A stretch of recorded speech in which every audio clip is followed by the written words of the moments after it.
রাধে রাধে। জানেন তো, বিয়ে বাড়িতে ঢুকেই এমন কাণ্ড, ব্যথার চেয়ে লজ্জাই বেশি। আজকে কিন্তু আমাদের বাড়িতে একদম অন্যরকম ব্যস্ততা। আজ আমরা সবাই মিলে বিয়ে বাড়ি যাব। আর বিয়ে বাড়ি আবার খুব দূরে নয়, আমাদের পাশের বাড়িতেই। তাই সকাল থেকেই সবাই নিজেদের মতো করে রেডি হতে শুরু করে দিয়েছে। কে কি পরবে, কে আগে তৈরি হবে, এইসব নিয়েই একটা ব্যস্ততা চলল। অবশেষে যখন সবাই তৈরি হয়ে গেলাম, তখন আর দেরি না করে একসাথে বেরিয়ে পড়লাম বিয়ে বাড়ির উদ্দেশ্যে। বিয়ে বাড়িতে পৌঁছেই দেখি কত লোকজন, চারিদিকে শুধু মানুষ আর মানুষ, আত্মীয় স্বজন, পাড়ার প্রতিবেশী, পরিচিত কত মানুষ যে এসেছে গুণে শেষ করা যাবে না। চারিদিকে একটা উৎসবের আমেজ, সবাই নিজের নিজের মতো করে আনন্দ করছে। কিন্তু জানেন তো, আমার কপালে যে কি অপেক্ষা করছিল সেটা আমি নিজেও জানতাম না। বিয়ে বাড়িতে ঢোকার সময় হঠাৎ করেই এমন একটা কাণ্ড ঘটে গেল যে আমি তো একেবারে লজ্জায় শেষ। ঢুকতে গিয়েই হোঁচট খেয়ে পড়ে যাচ্ছিলাম। ভাগ্যিস বরমশাই ঠিক পাশেই ছিল।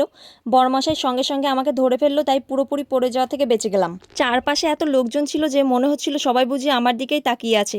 আমি তো লজ্জায় মুখ লোকানোর জায়গা পাচ্ছিলাম না। আপনাদের সঙ্গেও কি কখনো এমন হয়েছে অনেক মানুষের সামনে হঠাৎ হোঁচট খেয়ে লজ্জায় শেষ হলে? কিন্তু কমেন্ট করে জানাবে।